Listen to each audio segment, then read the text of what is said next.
Let me get cut to the chase, and I'll try to be brief here.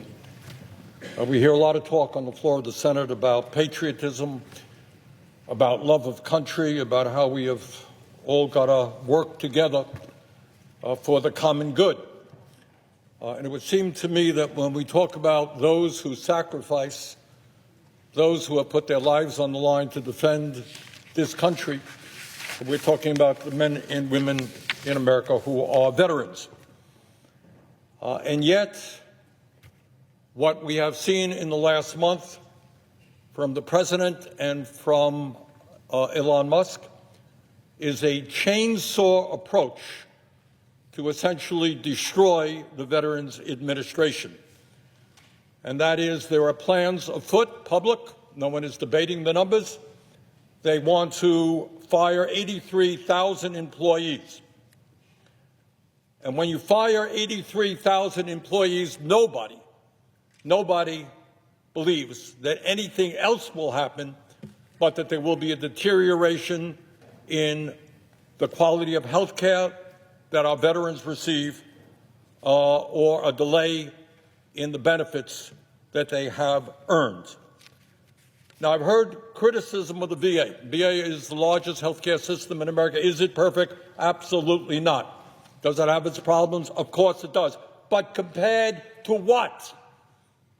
Compared to the American health care system, which is the most expensive in the world, a system in which 83 million Americans are uninsured or underinsured, where 60,000 people die each year, where we have the lowest life expectancy of any other major country on earth.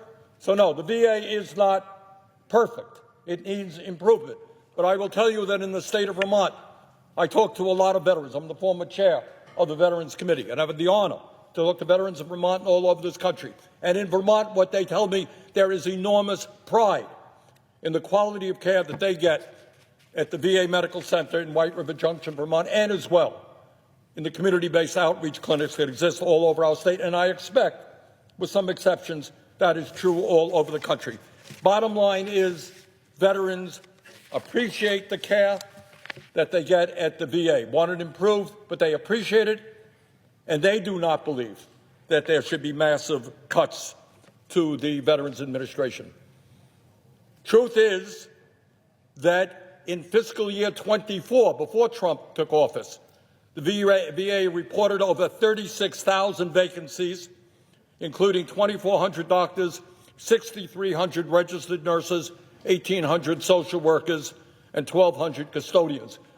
When you have a workforce shortage, the solution is not to fire 83,000 people. It is to add people. It is to make sure you know where your workforce is going, that you have quality people, but you don't lay off 83,000 people. That's not just my view. It would seem to me that before you take a chainsaw to the Veterans Administration, you might want to talk to the veterans organizations and see what they think about it. The Veterans of Foreign Wars, VFW, said, quote, "We call upon VA to reconsider its planned reduction of 83,000 employees and thoroughly review any proposed cuts prior to rolling out further announcements like this," end quote. Paralyzed Veterans of America said that they are, quote, "deeply troubled by actions being taken in Washington, D.C. that are already having a detrimental impact on the services that veterans with spinal cord injuries and diseases like ALS and MS rely upon," end quote. The Disabled American Veterans, the DAV, said, quote, "We are extremely concerned about the leaked proposal to arbitrarily eliminate 80,000 VA employees," end of quote.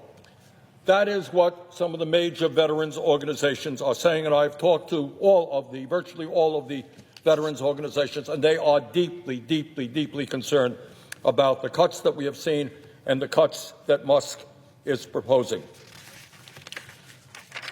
So, Madam President, this is not a difficult issue. Everybody here wants to make the VA more efficient. The way you do that is to come up with some plans. You work with the Veterans Committee, and you see how we can make the VA more efficient. Nobody in their right mind thinks that just firing 83,000 people is the way to go. And let me be very clear. Mr. Musk has made it public that he thinks that we should privatize anything that can be privatized. There are people, not all, people in the Republican Party who eventually want to privatize Social Security. We're looking at $880 billion in cuts in Medicaid to dismantle that very important health care organization. And if anybody thinks that the laying off of 83,000 employees of the VA, the lowering of quality care that our veterans will receive is not a prelude to the movement to privatize the VA, you would be surely mistaken. The senator from Alabama. Reserving the right to object. You know, on November the 5th, President Trump was given a mandate. Get this country straightened out. This included waste, fraud, and abuse in our federal government over all agencies. The VA is a perfect example. Under President Biden, the VA increased its staff 80,000 employees in 4 years. Let me repeat that. Under President Biden, the VA increased its staff 80,000 people. You'd think that this would mean that we would increase the efficiency of our VA 80,000%. Unfortunately, that's not the case. Despite the Biden administration ballooning the size of the department, the VA has nothing to show for it. In fact, wait times and backlogs have gone up. Hadn't worked. So these cuts are not warranted. They are completely necessary.